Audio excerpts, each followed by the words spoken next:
CompTIA ITF Plus Complete Training Course. Exam Objective 6.7 Explain Business Continuity Concepts. Network redundancy. In a bustling city, traffic flows smoothly until a main bridge collapses, leading to complete chaos. So why am I talking about bridges in an IT training video? Because this scenario mirrors the importance of network redundancy in IT.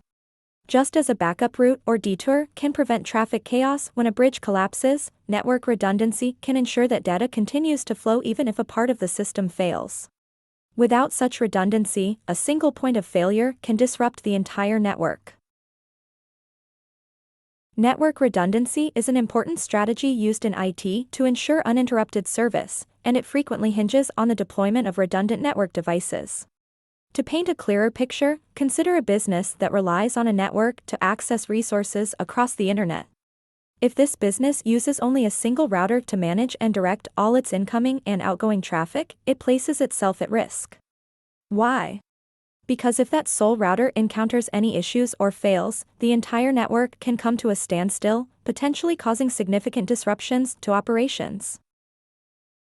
To mitigate such risks, many businesses opt for a more robust approach by deploying 2 or more routers. By doing so, they create a safety net. In a scenario where one router malfunctions or goes offline, the other router, or routers, is already on standby, ready to take on the responsibility. This transition is often seamless, with the backup router stepping in, almost instantly, to manage the traffic. As a result, data continues to flow smoothly and the business can operate without missing a beat. This strategy not only ensures an uninterrupted flow of data but also provides peace of mind to businesses, knowing that they have safeguards in place against unforeseen network issues. Another vital concept related to network redundancy is failover. Failover is a safety mechanism designed to ensure that systems remain operational even when unforeseen issues arise. It is the automatic process where, in the event of a failure, the system switches to a redundant or standby system. To visualize this, picture a data center housing numerous servers. Among these servers, there's a primary one responsible for critical tasks and a backup server waiting in the wings.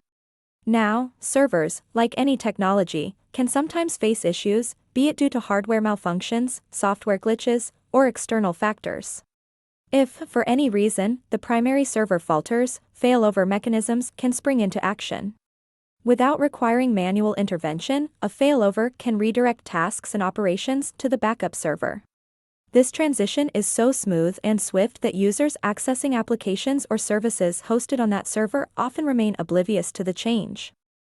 Now there are several more methods to establish network redundancy, and as you delve deeper into information technology and advance past the CompTIA ITF Plus certification exam, you will certainly encounter them. But for now, having a conceptual idea about network redundancy and failover will be sufficient.